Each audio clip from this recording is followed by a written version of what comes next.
매일경제 기사고요. 예. 은행 이자만큼만 월세 받으라고 어떤 집주인이 임대 주겠나 라는 내용의 기사예요. 네네. 본문 좀 잠깐 보면 네. 전월세 전환율 변경 추진 파장, 지역도 주택 상태도 다 다른데 일률적 전월세 전환율 무리수, 부동산 세금 2배에서 3배 올랐는데 월세는 못 올려 집주인 멘붕, 집 낡으면 수리해야 하는데 비용은 무엇으로 대라는 건지.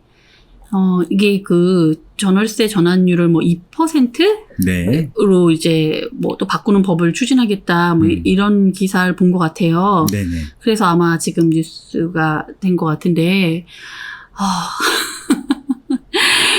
지금 여기 보면, 이 말이 다 맞는 것 같거든요. 네. 제가 보기에도 이제 집을 일단 가지고 있으니까 세금도 내고, 또 뭐 이렇게 계약을 바꿀 때마다 뭐 복비도 내야 되고, 또 뭐 수리도 해야 되고, 또 들어가는 기본 비용들이 있을 텐데, 은행 이자랑 똑같으면 굳이 은행에 넣어두는 거잖아요.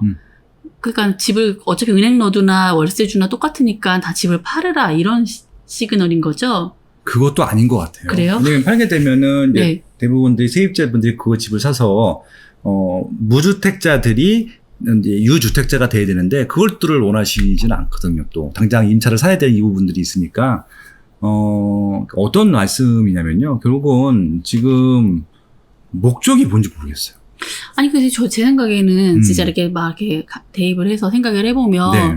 그래 너네 지금 이렇게 은행 이자랑 똑같으니까 가지고 있는 게 더 골치 아프잖아. 그러니까는 가지고 내가 사는 거 아니고 뭐 하나 더 가지고 있는 게 있다면 그건 다 내놔. 그럼 네. 이제 시장에 매물이 많이 나오지 않을까라는 기대하신 거 아닐까요? 근데 그러면 네. 전세 매물이 없거든요.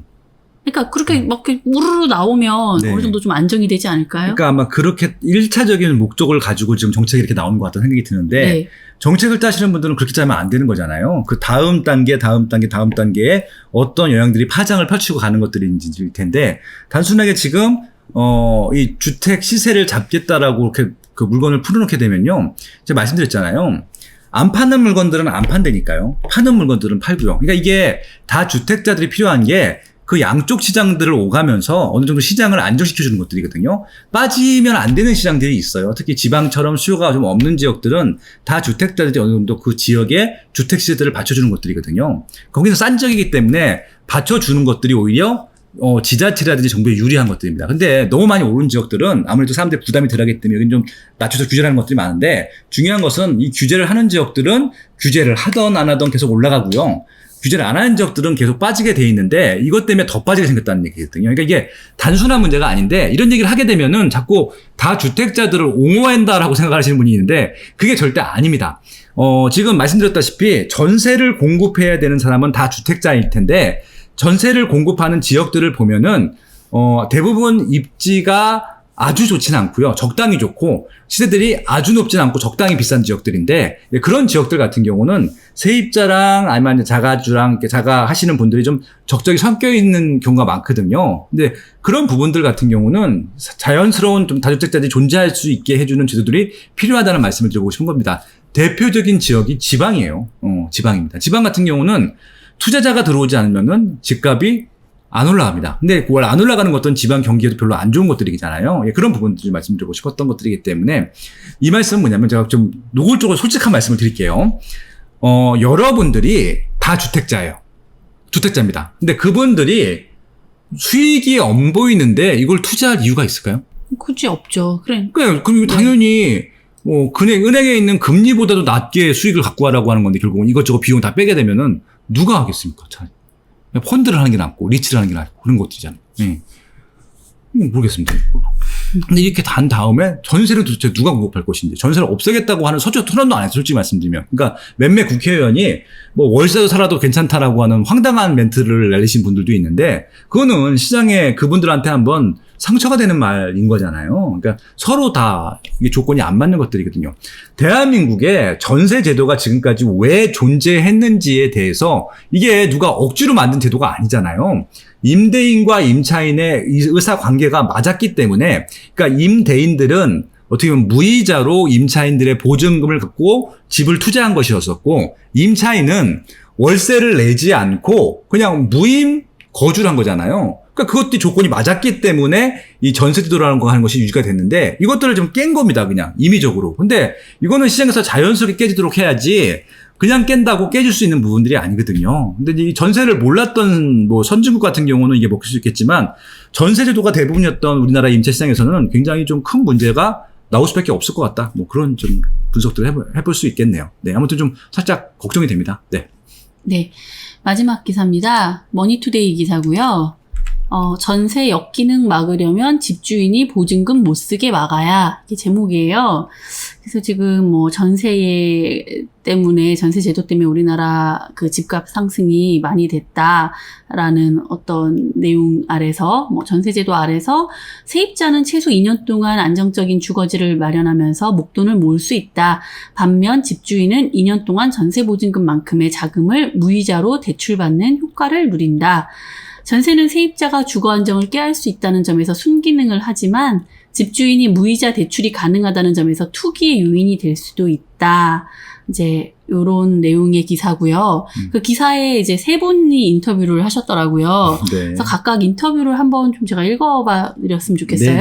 그러니까 읽으시고요. 제가 네. 그에 대한 논평을 할게요. 네네. 진미윤 LH 토지주택연구위원님은 전세 보증금은 가계대출의 숨은 그림자라며 시중에 떠도는 전세 보증금이 560조 원 정도로 추산되는데 이 유동성이 주기적인 집값 상승의 주범이라고 말했다. 집값 상승기 때는 갭이 껴있는 집이 유지될 수 있지만 부동산 경기 침체로 집값이 급락해 전세 시세가 계약 당시보다 하락하면 문제가 커진다. 갭 투자한 집은 집주인이 전세 만기 때 세입자를 새로 구해 기존 세입자에게 전세 보증금을 돌려줘야 하는데 그러지 못하는 상황이 생기는 것이다. 네, 이렇게 말씀하셨네요. 네, 그것뿐만이 아니라 진미 말씀드린 게 또 있어요, 밑에. 네.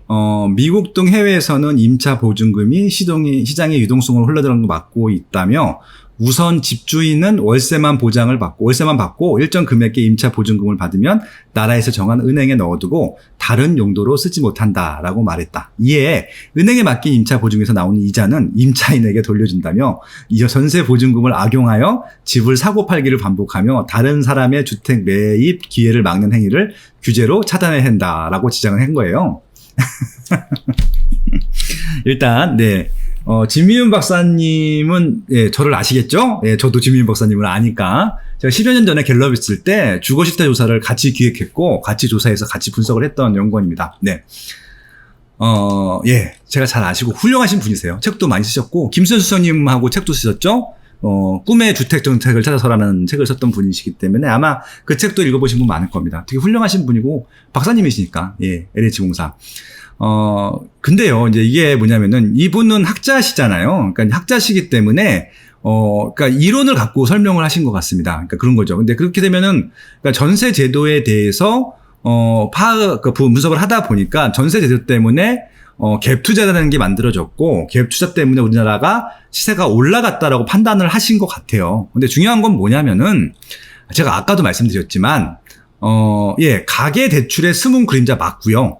전세 보증금이 유동성 작용이 되는 거 맞습니다. 그렇죠. 근데 중요한 건 뭐냐면은, 여기 설명한 것들이 좀 너무 터무니가 없어요. 왜냐면은, 갭이 껴있는 집은 유지될 수 있지만, 부동산 경기 침체로 집값이 급락해서 전세 시세가, 계약 때보다 하락되면 문제가 커진다라고 하는 것들인데, 갭 투자한 집주인이 전세 맡길 때 세입자를 새로 구해 기존 세입자에게 전세 보증금을 줘야 되는데, 그러지 못하는 상황이 생기는 것이다. 이런 사례가 얼마나 될까요? 간혹가다 이제 저희가 뉴스에서 네. 뭐 역전세 이런 걸 그러니까 하죠. 그게 뉴스가 될 정도잖아요. 네. 생기면은. 그러니까 그만큼 이게 일상적인 사건은 아니고 비율로 따지게 돼도 굉장히 좀 일부라는 얘기고요.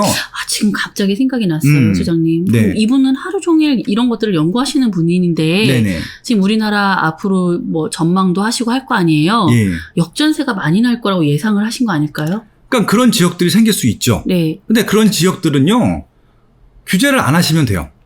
간단한 얘기죠. 근데 지금 우리가 걱정하는 시장은 그 시장이 아닙니다. 거기는 그냥 냅둬도 되는 시장인데 서울 부동산 갖고 얘기해야 되잖아요. 서울에서 이런 일이 생길까요? 지금 모든 부동산 문제가 서울인데 서울만 놓고 보자고 일단. 지금 규제가 제일 심한. 이런 일이 생기는 경우가 있을까요? 그럼 이분은 왜 이런 걸 고민하고 계신 거죠? 저도 모르겠어요.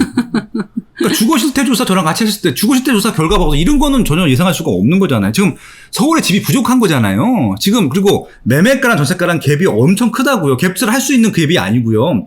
한번 갭투자를 하려면 뭐 5억에서 10억 정도가 들어가는데 그걸 갭투자를 누가 합니까? 이건 그냥 정상적인 전세 시장이고 매매 시장이거든요. 그러니까 이게 지방에서는 그렇게 되는 것들이 걱정이 되지만 그럼 거기는 다른 정책들이 필요한 것들이고요. 만약에 진짜 갭 투자한 집이 역전세가 나서 전세 보증금을 돌려주지 못할 정도라고 하면은 그것들은 그 집주인이 책임지면 되는 것들이잖아요. 그렇잖아요. 소송을 통해서 뺏어도 되는 것들이고 전세 보증 보험으로 일단 먼저 돌려준 다음에 집주인한테 구상권을 청구해서 뺏어가면 되는 것들이고 이자상이 충분히 받을 거고요. 그건 문제가 그러니까 결국 그것들이 나쁘다 그러면 나쁜 사람들한테만 처벌을 하면 되는 것들이지 왜 전체 시장은 이것 때문에 말도 안 되는 얘기 가지고 이것들을 왜 억울해지냐는 말씀을 드리고 싶은 겁니다. 이강수 미래에셋대구 연구원은 저랑 작년에 같이 베트남 출장도 갔다 왔던 네, 이분이 분이시죠? 말씀도 제가 말씀드려볼게요. 예. 역전세난이 발생하면 기존 세입자는 어렵게 마련한 목돈을 돌려받지 못하는 상황이 된다며 매매 가격이 전세값보다 내려가는 깡통 전세가 되면 경매가 되더라도 세입자는 전세 보증금을 돌려받지 못하는 상황이 발생할 수 있다. 네. 네. 예. 전문가들 사이에선 전세제도의 역기능을 막으려면 집주인이 받은 전세보증금을 규제해야 한다는 주장도 나온다. 이건요, 전세보증보험 제도로 그냥 해결하면 끝납니다. 이건, 더군다나 아까 말씀드렸잖아요. 경매 넘어가서 못 받게 되는 집들은 대부분 다 정말 낙후되고 전세가랑 매매가랑 붙어있는 거의 그런 집들이거든요. 그것들은 세입자분들도 조심하셔야 돼요. 그런 것들은 전세 보증보험을 반드시 들어야 되는 게 맞는 것 같고요. 이게 좀 갭이 많이 벌어져 있어야 안심하고 들어가는 것들이잖아요. 그것들은 세입자분들도 자기 권리를 챙길 필요가 있는 것들이고 만약에 그거 보고 그냥 들어갔다라고 하면은 다른 제도적인 보완을 하는 것들이지 이걸로 하는 건 아닌 것 같아요. 그러니까 그리고 말씀드린 대로 아까 똑같습니다.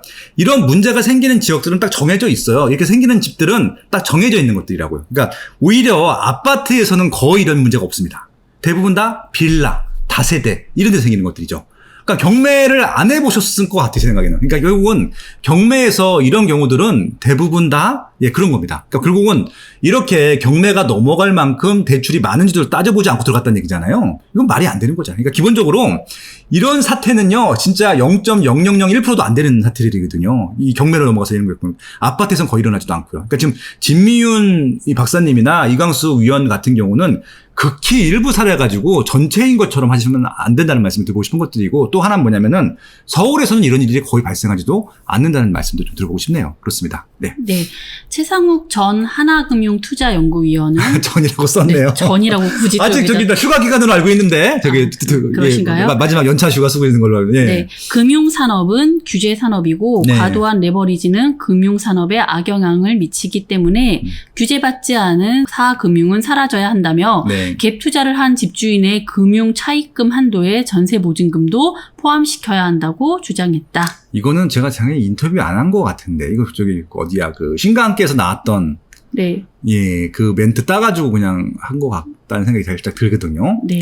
왜냐면 이게 굉장히 한 시간 넘게 한 방송에서 일부 멘트였었는데 그거만 딱 빼서 오니까 오해가 생길 만한 것들 같아요. 왜냐면 최상욱 위원 같은 경우가 이렇게 단편적으로 얘기할 친구는 아니거든요. 굉장히 좀 심도 있고 종합적인 분석을 하는 친구이기 때문에 이건 좀 다르게 봐야 된다는 말씀을 드리고 싶고 요거에 대해서만 요 문구에 대해서만 말씀을 드려볼게요. 그러니까 전세 보증금을 차입 한도에서 포함시켜야 된다라고 하면은 그러니까 아까 똑같은 말씀 드릴게요. 전세를 누가 해요? 그러니까 전세 끼고 누가 전세 레버리지 투자를 누가 합니까? 아무 의미가 없는데. 그쵸. 그냥 무이자라는 것들 하나 혜택 때문에 하는 것들인데, 그러면 이것들을 할 필요가 없죠. 만약에 그렇게 되면은 전세를 공급할 수 있는 사람이 없어요. 대출이 안 나오기 때문에. 그런 거잖아요. 지금도 대출이 안 나오기 때문에 집을 못 사는 사람이 많은데, 그나마 대출이 안 나온 조건에서 전세 레버리지 투자를 함으로써 전세를 공급할 수 있다고 하는 건데, 이런 것들 때문에 만약 이런 제도가 생기게 되면요. 전세는 완전히 씨가 말려버릴 거예요. 만약에 전세 보증금이 대출 받은 걸로 간주가 돼버리게 되면요. 전세 아마 매물은 씨를 말릴 겁니다.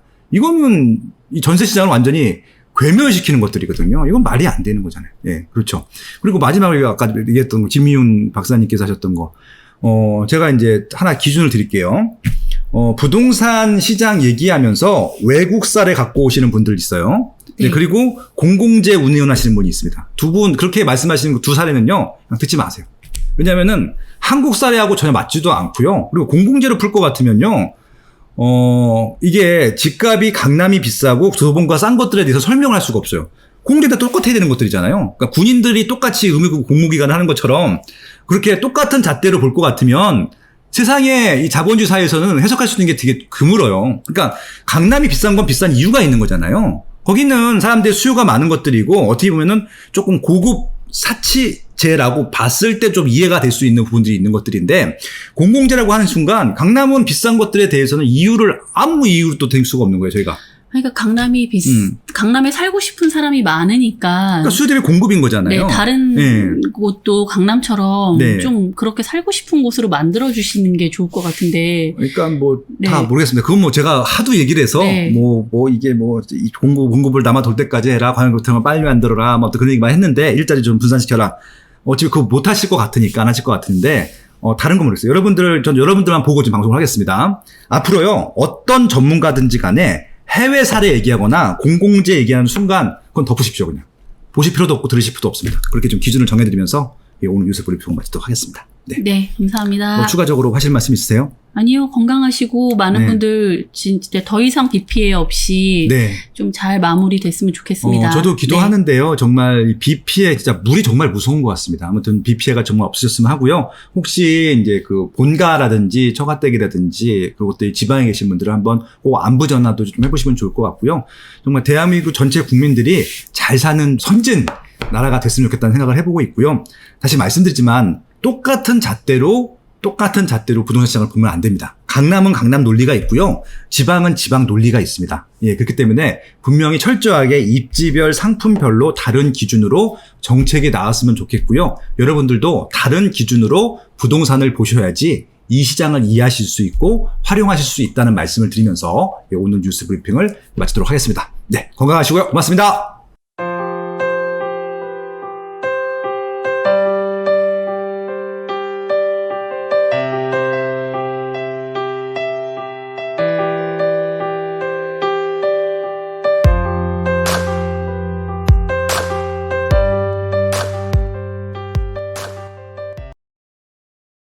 강력하고 즉각적인 조치를 이어나가겠다는 것을 이번에는 곧바로 집값이 오르는 상황이 연출되고 있습니다. 이른바 초양극화 현상이 우려된다는 겁니다. 초강력 규제와 부동산의 양극화 시대, 사야 할 부동산은 더 명확해지고 있다. 부동산 매매의 입지 선정과 돈 버는 핵심 입지 20곳을 완벽 분석한 이제부터는 오를 곳만 오른다. 인터넷 교보문고에서 이제부터는 오를 곳만 오른다를 검색하세요.